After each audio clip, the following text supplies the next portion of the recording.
Mesdames et messieurs, une fois de plus, vous faites bien de me recevoir chez vous. Vous êtes les meilleurs. Vous étiez nombreux à me poser la question de vous présenter le schéma de fonctionnement du feu de signalisation routière que nous avions réalisé lors des journées portes ouvertes. Eh bien, voici le schéma de fonctionnement. Voici tout d'abord l'aperçu 3D de la carte de commande que nous avions réalisée à base du PIC 16F628. Et voilà le schéma Printed Circuit Board. Nous avions interfacé la commande et la puissance avec des triacs combinés avec des optocoupleurs. Plus loin, nous avions le schéma de simulation qui fonctionne normalement. Et le même schéma de simulation constitue le schéma de réalisation. Ceci sous-entend que nous avions tous les composants nécessaires pour réaliser le Printed Circuit Board dans ce schéma de simulation. Nous allons tout d'abord commencer par la sortie. Ici, nous avions un T-bloc de sortie qui va contenir toutes les lampes que vous avez vues au cours du fonctionnement dans la carte. Donc, le T-bloc va contenir toutes ces lampes que vous voyez en fonctionnement là.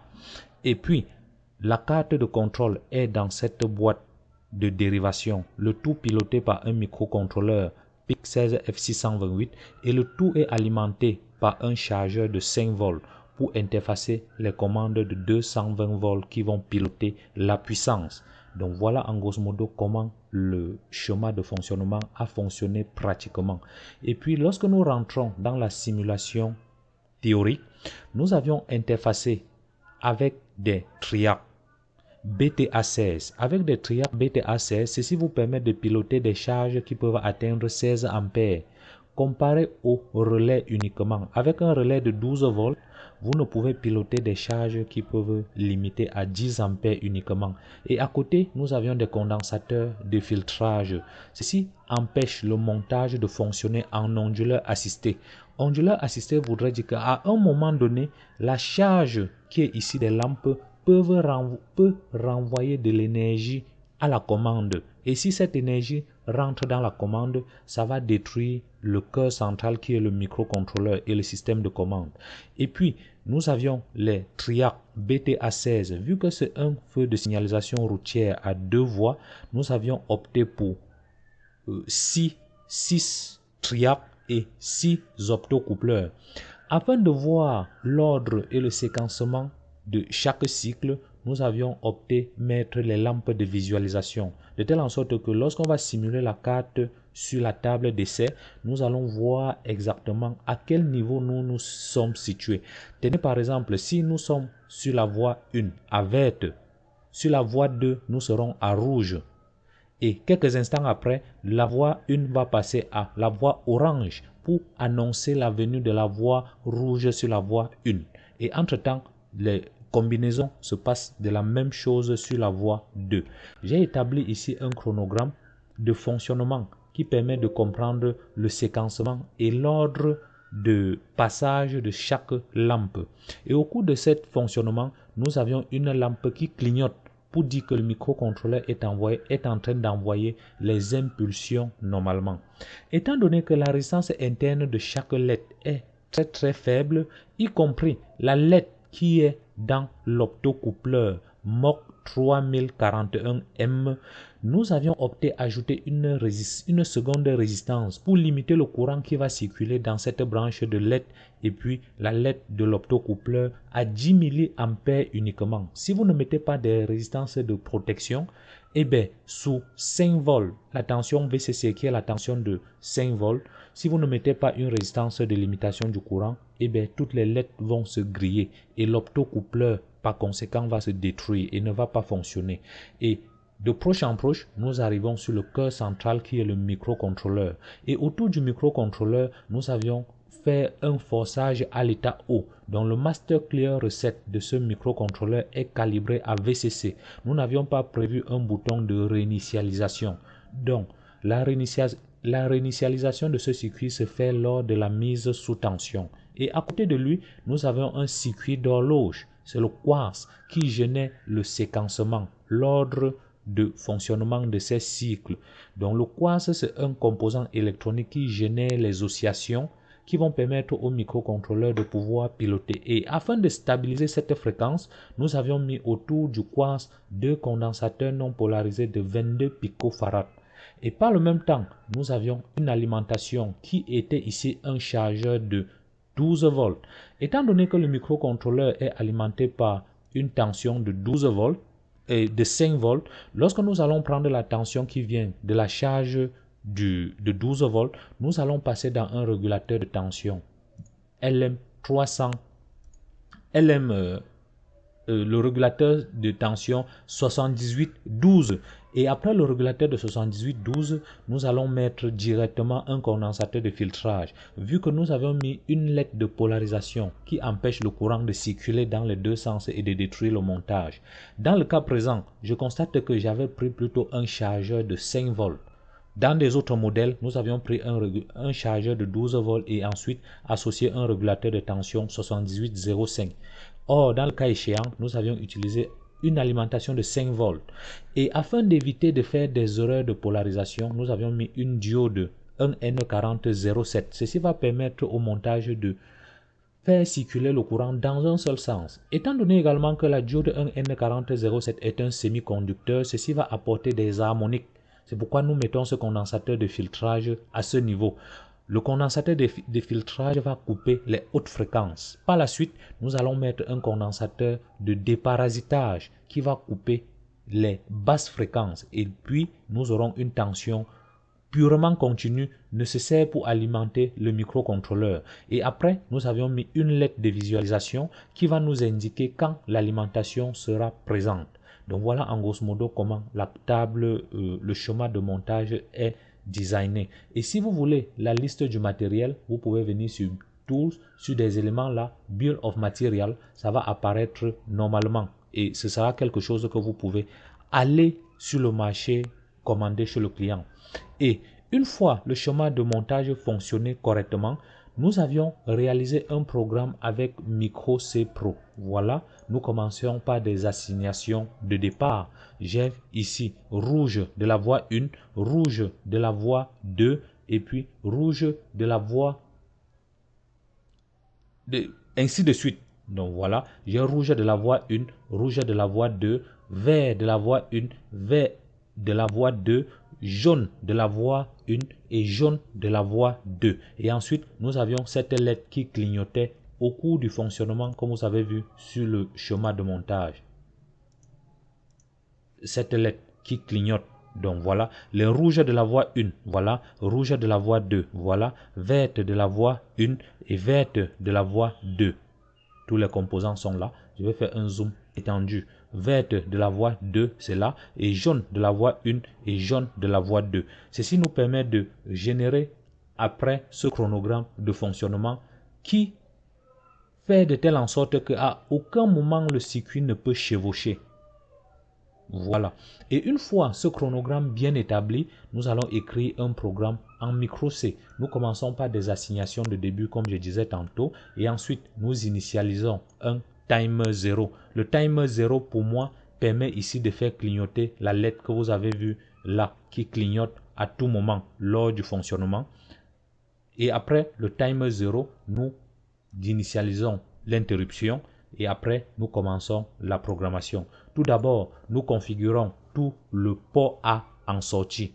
Et ensuite, nous configurons tout le port B également en sortie. Nous initialisons tout le port A à 1.1. Nous initialisons, bref, tous les ports à 1.1. Le port A et le port B sont initialisés à 1.1. Et ensuite, nous configurons le registre option RED et configurer et initialiser le registre des interruptions.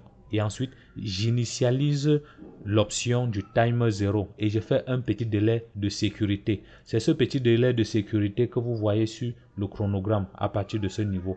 Vous voyez que lorsqu'on met le système en marche, il ne commence pas directement à fonctionner. Il attend 500 millisecondes avant de passer à des étapes. D'accord. Donc, c'est ce petit délai que vous avez vu là, cette petite pause. Et après, je tombe dans une boucle infini et cette boucle infinie va réaliser uniquement le chronogramme que vous avez vu là. Pour réaliser un tel chronogramme, on va analyser par intervalle. Donc, si je me situe dans cet intervalle, vous voyez que dans le premier intervalle, aucune sortie n'est activée. Et ensuite, si je me situe sur cet intervalle, vous allez voir que la première lettre sera allumée, la seconde éteinte, la troisième éteinte, la quatrième éteinte, la cinquième est allumée et puis la dernière est éteinte. Et puis pour mieux comprendre cela, nous pouvons renommer ces valeurs. Donc nous pouvons arrêter la simulation d'abord et puis vous double-cliquez sur cette entrée. Cette entrée correspondait à rouge de la voie 1. Donc si je dis rouge 1. Donc vous voyez là, ceci va nous permettre de bien comprendre normalement. Et puis je vais faire la même chose sur toutes les autres entrées. Je double-clique ici. Ça c'était la voie verte 1. D'accord, voilà. Donc si vous renommez comme ça, ça va vous permettre de mieux comprendre tous les objets. Rouge 1. Et ensuite, ça c'était jaune de la voie 1. Je valide entrée. Et ensuite ici, c'était rouge de la voie 2. D'accord, je suis ici. Ok, j'ai double-cliqué. Vous double-cliquez juste sur chaque élément pour changer. Donc c'était vert de la voie 2. Et pour terminer, j'ai jaune de la voie 2.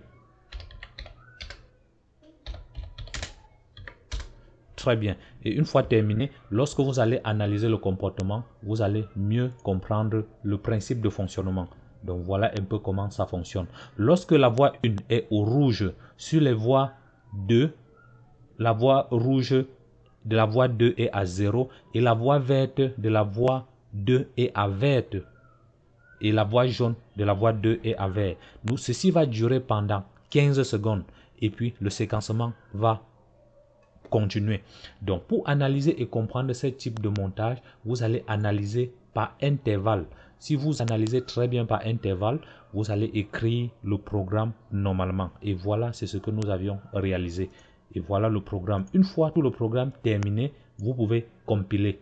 Si tout se passe parfaitement, vous aurez tout vert. Et une fois compilé, ça va vous produire un fichier .exe. Le fichier .x, c'est le fichier du programme que nous allons charger dans le microcontrôleur qui est ici avec le programmateur que je vous ai présenté d'ailleurs dans des précédentes vidéos.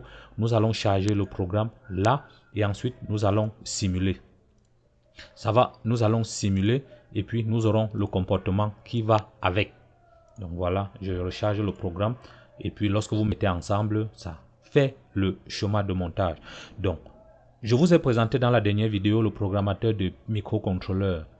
Cela va vous permettre à reprogrammer ce microcontrôleur qui est sur la carte afin que vous ayez quelque chose de physique. Vous voyez que pour réaliser un tel montage, nous n'avions pas besoin de gros contacteurs qui est volumineux. Tout se tient juste dans cette petite boîte de dérivation et ce petit chargeur de 5 volts alimente le microcontrôleur normalement et le 220 volts passe à travers ce disjoncteur pour alimenter ces lampes vert, rouge et jaune normalement. Donc voilà en grosso modo comment la carte devait fonctionner. Le schéma est relativement très simple. La simulation ainsi que la réalisation du printed circuit board et l'aperçu 3D comme vous pouvez voir là. Le tout est très pratique.